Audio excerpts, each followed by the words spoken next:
What's good, YouTube? Today, we're going to go through our NFL mock draft 1.0 and 2.0. Went ahead, did two of them, kind of trying to predict what's going to go and shake up throughout the draft tomorrow night.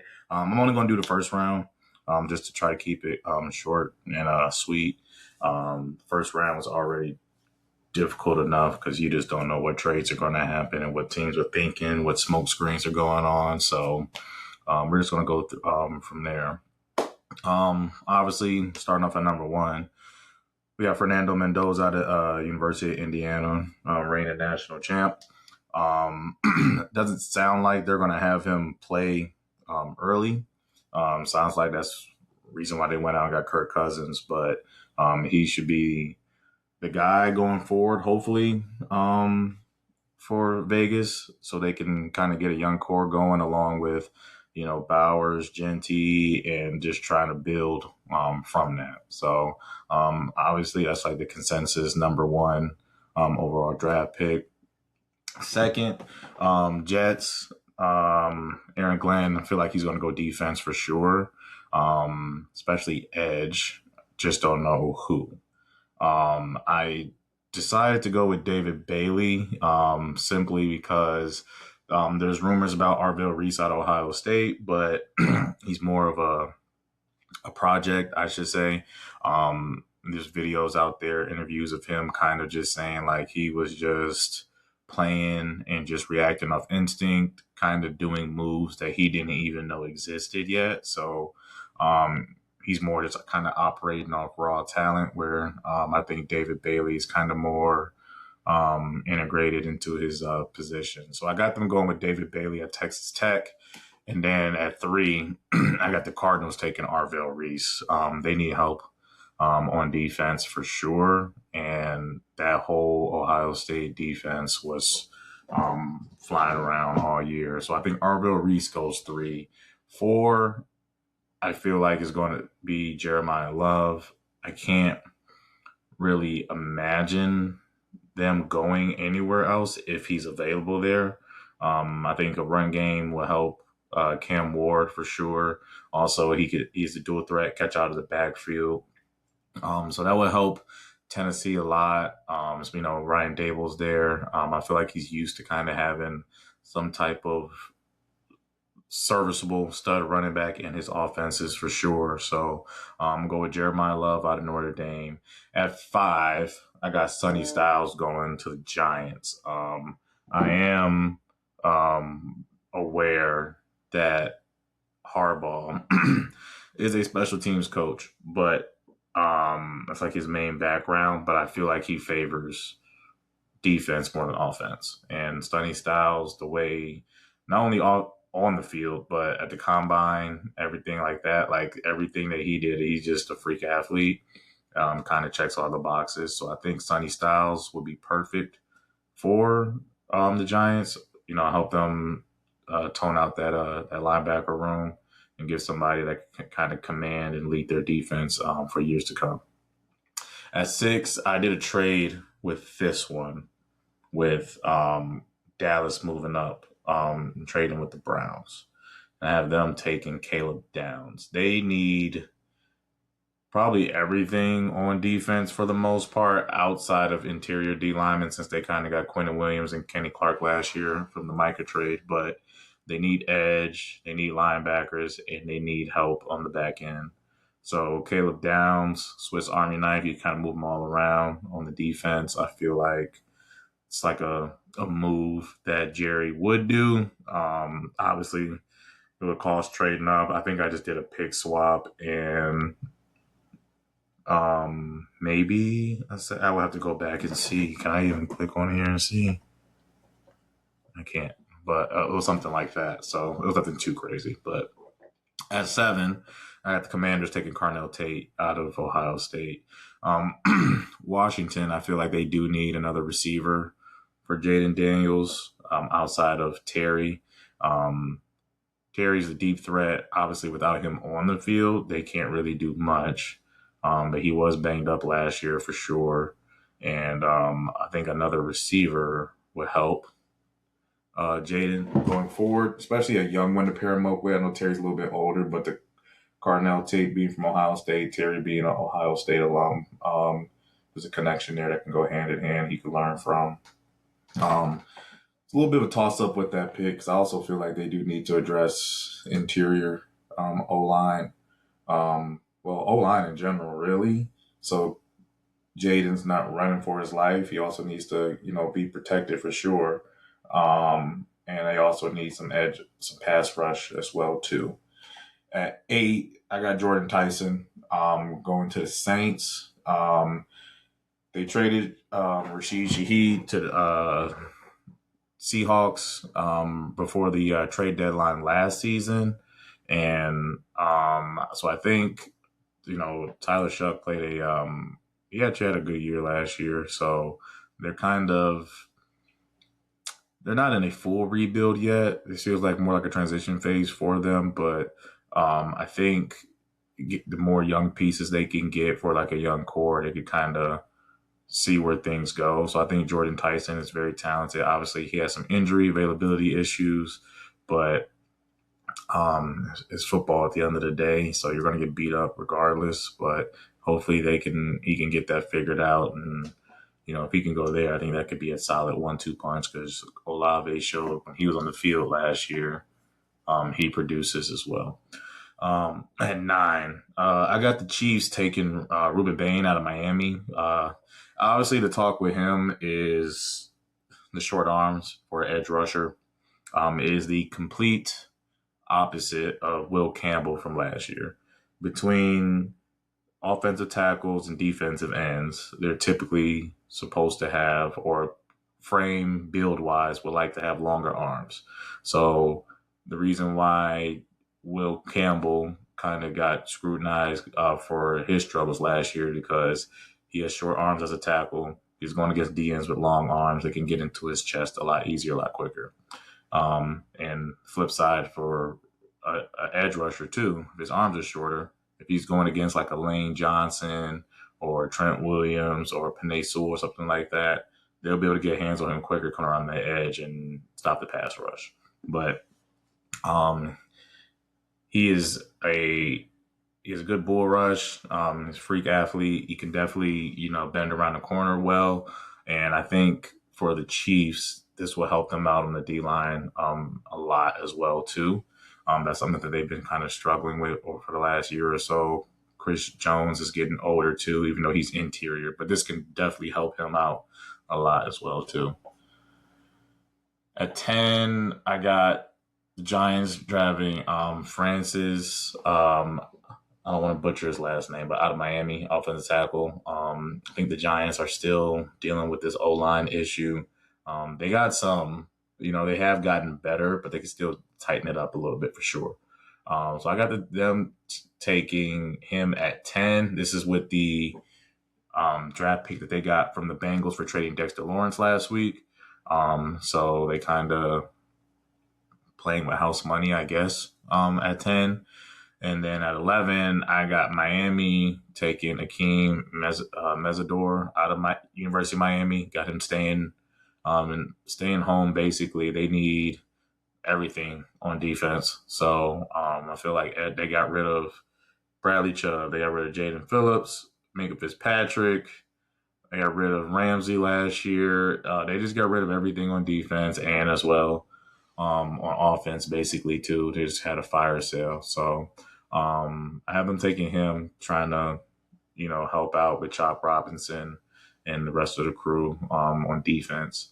At 12, this was with the trade with the Browns and Cowboys. I got the Browns going O-line with Spencer Fano from out of Utah. Trying to protect that O-line tight up the O-line, protect the quarterback. They're in a division where there's a lot of good pass rushers in there. You talk about playing TJ Watt twice a year, Trey Hendrickson now twice a year as well, too. The Bengals, they did get Dexter Lawrence, even though he's interior, but you got to see what else they do. But regardless of the fact, you still got to protect your quarterback. So I got them doing that. At 12, at 13, I got the Rams taking Mekhi Lemon out of USC. He's a slot receiver. Obviously, they have Puka Nacua and they have Devontae Adams. My reason for this is Sean McVay's offense has always had two stud receivers in his system ever since he's been the coach. Went from Sammy Watkins, Brandon Cooks, then they had Robert Woods in there. Then you had Robert Woods and Cooper Kupp. You had Cooper Kupp and Odell Beckham, Cooper Kupp and Puka Nacua. Now you got Puka Nacua and Devontae Adams. And Devontae's getting older. Puka has had some off the field, issues. So I feel like you could shore this up for the future where when Devontae's done, you still got your two. And if something crazy happens with Puka where you have to move on, something like that, you got at least one piece there, and then you can pivot and, grab you another receiver down the road. So that's what I got for them at 13. At 14, Baltimore Ravens, it's still shocking me that they have a top 15 pick, but I'm also forgetting they didn't make the playoffs last year. Monroe Freely, got them going O-line, O-tackle. I know they lost Tyler Linderbaum, so some people probably feel like they should go interior, but even before they lost him, I just can't get the Detroit Lions Monday Night Football game out of my head where Aiden Hutchinson was just having a field day against them. So I feel like getting a legit offensive tackle for Lamar Jackson can help and do wonders for him in the pocket as well as in the passing game as well. 15, I got Tampa Bay taking Kane Sadiq out of University of Oregon. He had a very, very, very good combine showing. For his size, he ran not even just for his size, he ran in the same 40. I think he ran a 4.3 at like 240 something pounds. But with Tampa losing Mike Evans, which I thought was a shocker too. I thought Mike Evans would retire a Tampa Bay Buccaneer. I definitely thought Chris Godwin would go before him. I feel like he's had more injuries than Mike Evans, but now that you lose him, you got Chris Godwin, you got Emeka Egbuka. I feel like you should add another weapon on offense just to help Baker out because you're at the end of the day, you're losing a huge target in Mike Evans as well, not only on anywhere in the field, but specifically in the red zone too. But I feel like he could help that middle of the field area as well too. So I got to take him at 15. At 16, I had the Jets going offense this time, going with Omar Cooper Jr. out of Indiana to pair up with Garrett Wilson. And honestly, yeah, I mean, they had Devontae left, and I mean, Garrett Wilson missed a handful of games last year, and he still ended up being the leading receiver on that team. So I feel like another receiver would help, take up some work off of his plate and, just give him a good parent to go forward with down the road. At 17, I have the Detroit Lions taking Caden Proctor out of Alabama. Taylor Decker just retired, and their O-line was probably the worst it's been under Dan Campbell was last year for sure. So they definitely got to replace that position, tighten that up for sure. I mean, they lost Taylor Decker. They lost David Montgomery too. So they really have to sew that up really, really well, especially – I mean, it kind of showed itself too, even before he retired. I mean, if you go back to week one last year against Green Bay, I feel like they couldn't do anything as an offense. So at 18, we're still staying in the NFC North with the Minnesota Vikings. They just lost Harrison Smith. So have them replacing him with Dylan Thieneman out of Oregon, safety. I think that can definitely help them on the back end for sure, and give Brian Flores a young piece to count on in the back end. At 19, I got Emmanuel McNeil. I had to cut the name off. Was this Warren out of Toledo? He will be going to the Carolina Panthers. Panthers added on defense. I think they got a linebacker from Jacksonville, and they also got Jaden Phillips as well too. But this is a safety that can be a game changer for them, I believe. At 20, I got the Browns taking Kevin Concepcion out of Texas A&M with pick 20. I think they do need another pass catcher to pair with Jerry Jeudy as well. They did lose David Njoku to free agency. So you got Quinshon Judkins at running back. So this can definitely help them, be able to spread the ball around a little bit for sure. As with their earlier pick, I had them going offensive line. 21, I do not know how to pronounce his name at all, but I know he's a guard. Olivega Leon, I think, Lone. But out of Penn State, Steelers O-line has not been great for some time. It has definitely shown itself the most in their run game.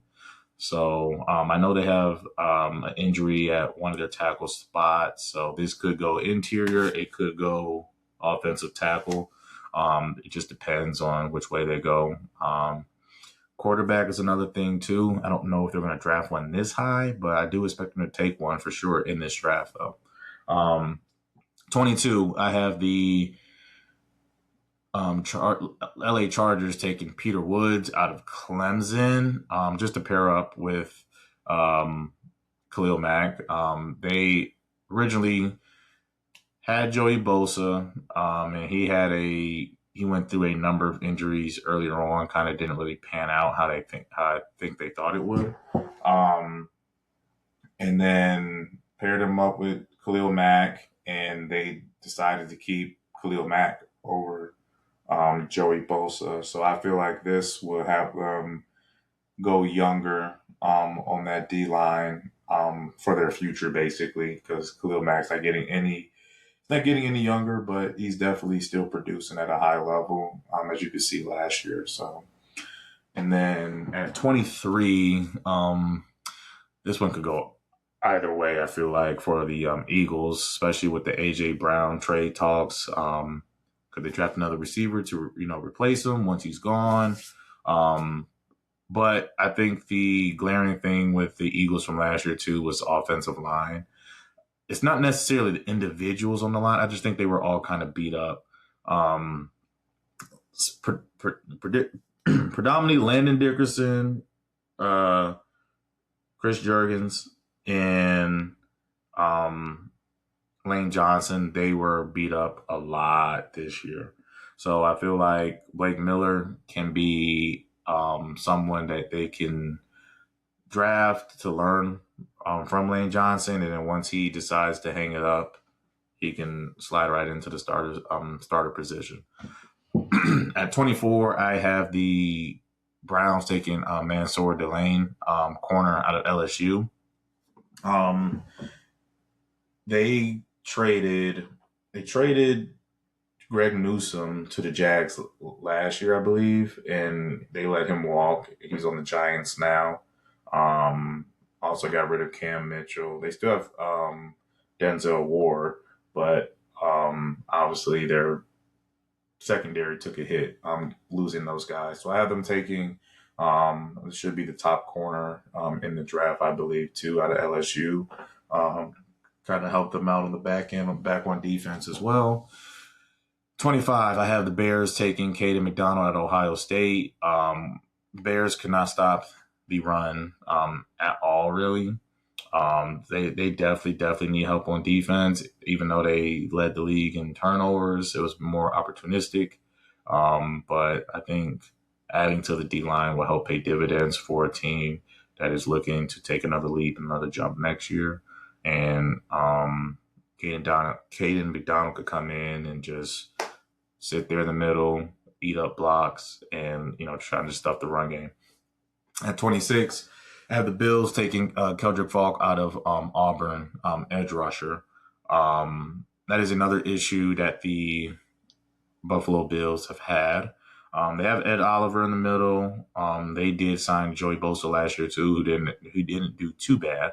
I don't think they brought him back this year, but they definitely need to find a piece that they can count on year in and year out. And I think hitting on a young edge rusher can help them going forward for that defense. Try to find some cornerstones to build around. At 27, I have Max Yanker out of the offensive tackle out of Arizona State for San Francisco. Similar to the Eagles, I have him coming in, learning under Trent Williams. They had they did reach an agreement in their contract in the offseason, but it did take a while, and he's getting older too. So I could see him learning behind him, and then once they decide to move on or he decides to retire, he could fill in as the starter. And then at 28, I have the Texans going defensive line from Georgia, Christian Miller. Um, do they really need things on the defense? Not really. They already have a Super Bowl defense, in my opinion. But with D'Amico Ryans, he probably just wants to add depth and build on that defense. They have some young guys on that defense, and they fly around. So I think he will fit in right from there, right in there too. At 29, at the Chiefs taking Jermod McCoy.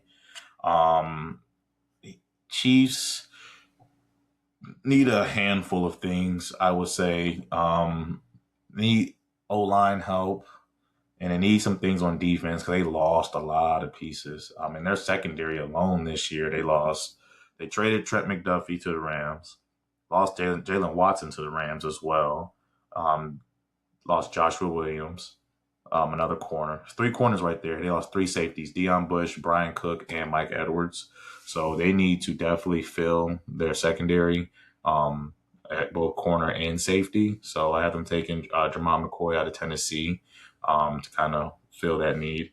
And at 30, I have the Dolphins taking Kalen Rutledge out of Georgia Tech, guard out of he's a guard.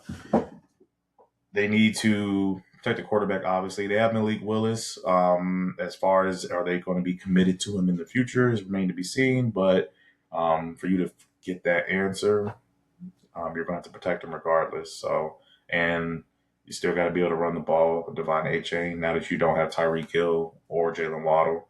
I think that would help for sure. So that's what I have them taking at 30. At 31, I have the Patriots taking TJ Parker, edge rusher out of Clemson. Vrabel just building on the defense, basically, on that front line, shoring that up and getting some more help out there for Landry. And I don't know if Clavon Chaseon is still there. He might be a free agent. I don't know if he's going to go back or not. But that's pretty much what I have them doing at 31, is going defense for sure. And at 32, the reigning Super Bowl champs, Seattle Seahawks, I have them taking Jadarian Price, running back out of Notre Dame, who was the backup to Jeremiah Love. They obviously lost Super Bowl MVP Kenneth Walker to the Chiefs. They decided not to pay him and give him a new contract because they have other needs they're going to have to pay in the future. JSN, Witherspoon, just name a few young guys. So I think they go running back because they lost Kenneth Walker, and then Charbonnet got hurt in the playoffs, so he's going to miss some time to start the season. So I think that is where I think they go at 32. I mean, you're sitting there anyway. It's basically, if you got him here or in the second round, it's like, what's the difference, I guess? So I have them doing that kind of just to fill their running back room for the time being. And, you can see what you get out of him, too. Obviously, he's a good running back. So that is the first mock draft I have going. And then for the second one, let me see. So this is the second one. So I'm going to start back up from the top again, just so we can get everything going. Okay. Let me make sure this is working.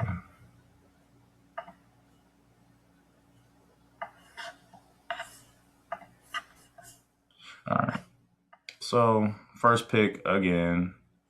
Why are all these ads on here?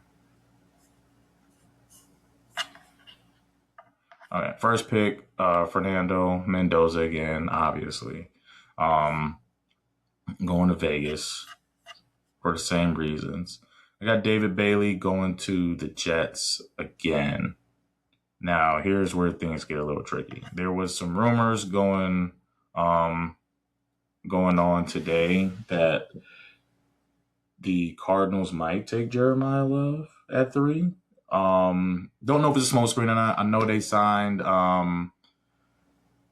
the backup running back from Atlanta. I'm drawing a blank on his name already. Obviously, I know they have James Conner coming back, I believe, too, from injury. But, I mean, Jeremiah loves to do a third running back. He's a game changer, too. So it's like, why pass up on him if he's there? And he's a young piece that you can use going forward to add to an offense with McBride and Marvin Harrison.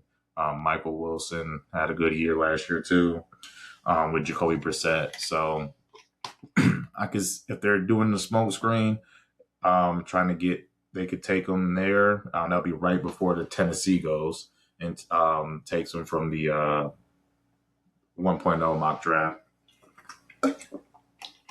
And then if that happens at 4, I have Tennessee taking Carnell Tate to help on that offense, give Cam Ward another receiver to throw the ball to, help him out from out of Ohio State. At 5, I got Sonny Styles going to the Giants still to help with the defense. At 6, I have the Cowboys trading up still, but this time I have them taking Arvell Reese. So the Jets are super, super sold on David Bailey.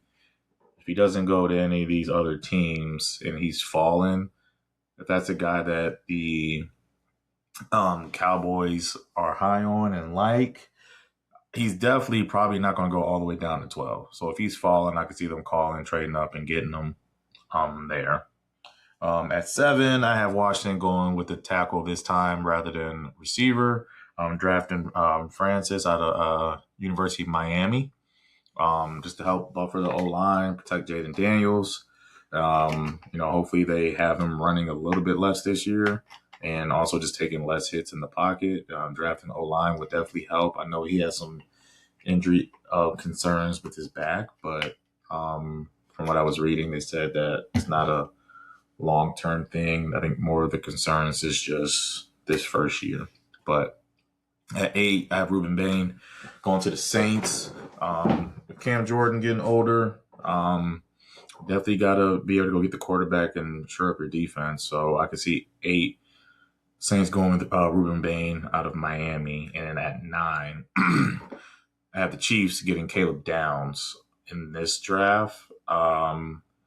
Just the last one, I think I had them getting a corner or something out of later in that draft, I think. But they're missing a lot on defense. They lost a lot in their secondary, so I think Caleb Downs, you can move him around. If he's there at 9, I can see the Chiefs definitely taking him if he gets to him. At 10, Mansour Delane, corner out of LSU, is going to the Giants. So I could see the Giants shoring up their corner room as well. They have to deal with CeeDee Lamb and George Pickens twice a year. And if it stays the same, Devontae Smith and A.J. Brown as well, too, twice a year. So that would help for sure, just get some more talent in that corner room. At 11, I have the Miami Dolphins taking Jordan Tyson, giving Malik Willis a weapon to throw the ball to since they got rid of Tyreek Hill and Devon Achane in the offseason. Obviously, he has some availability issues as well, too, but if he goes at 11, at least that could give them a stay healthy, it gives them a piece that they can um, build around going forward. 12, I have the Browns taking Spencer Fano again, offensive tackle out of Utah, just to buffer the O line. 13, I have Makai Lemon again going to the Rams. 14, I have the Ravens going interior lineman guard this time rather than offensive tackle. 15, I have um, the Buccaneers going Keldrick Falk out of Auburn rather than offense in the last draft. Stouting up the defensive line. They did lose a handful of pieces on defense this offseason, so I think that will help. And then 16, I have the Jets going with Akeem Mesidor out of Miami, edge rusher, going to the Jets. 17, I have Monroe Fielding, offensive tackle, going to Detroit. So I think the last one I had him getting Caden Proctor. This one I have him going Monroe Freeling. Either way, I think they're addressing that tackle position regardless. And then 18, I have the Vikings taking Dylan Thieneman again. 19, I have Kane City going to the Panthers, giving Bryce Young another weapon to throw to. They gave him Tet last year. You got Chuba Hubbard coming back. You give him a tight end to throw the ball to. I think that would be very, very helpful for his development. And 20, I have the Browns taking Omar Cooper Jr. out of Indiana. Another receiver as well. I think the last draft was KC out of Texas A&M. And then 21, I have the Steelers getting Caden Proctor at offensive tackle rather than interior. At 22, the Chargers are getting Kevin Concepcion out of Texas A&M. As far as receiver goes, they still have Lab McConkey. He had kind of down-ish year compared to his rookie year. They have Keenan Allen and Quentin Johnson. I know Quentin Johnson still has issues catching the ball. I just think at some point push comes to shove. So if he's here, I can see them, drafting a receiver just to add some talent to that room and getting some competition going there. At 23, I have the Eagles drafting Denzel Boston. If the rumors are true that they are going to trade A.J. Brown after June 1st to the Patriots, I'm assuming that's going to happen in June. And they're also, at that point, the draft will be over. So whatever they're getting back from that, be like a pick from next year or something like that. I'm not sure what that package is going to be. But let's just say that is a done deal behind closed doors. Maybe they draft a receiver at 23 to kind of, go along with that wide receiver room if A.J. Brown's going to be on the way out. And then at 24, I have the Eagles drafting Jermod McCoy, corner out of Tennessee. Rather than safety, I have them going corner in this one. And then at 25, I have the Bears drafting Peter Woods, the D lineman out of Clemson. Bears, like I said, defense is probably the main thing we need in this draft, this offseason for sure. It seems like we had a lot of comeback wins, a lot of shootouts. So defense would definitely help us out a lot. At 26, I have the Bills getting Caden McDonald out of Ohio State. Pair him up with Ed Oliver in the middle down there. And at 27, I have the Niners drafting Caleb Lomu out of Utah rather than Max from Arizona State. I have him going off offensive tackle, at least maybe like one of those two combinations, whoever's available first. And at 28, I have the Texans drafting Max out of Arizona State to definitely buffer that O-line because that O-line, I don't know why. I mean, the first domino fell when they got rid of Laramie Tunsil, trading him to Washington, and they didn't really replace him, and it's just been going downhill since then. So I got him going to Houston, trying to protect C.J. Stroud. 29, I have the Chiefs drafting Avion Terrell out of Clemson, corner. He's a brother of AJ Terrell from Atlanta. Like I said, they lost Trent McDuffie and a number of other guys in their secondary, so I could see them taking him at 29. And in this draft, I mean, getting him and Caleb Downs would be huge for the Chiefs. And then 30, I have this Dolphins taking Emmanuel McNeil-Warren, safety out of Toledo. They need help all over on defense. At 31, I have the Patriots taking TJ Parker, which is the edge out of Clemson, strength of the D-line. And I have Seattle taking Jadarian Price again at 32. So those are my two mock drafts.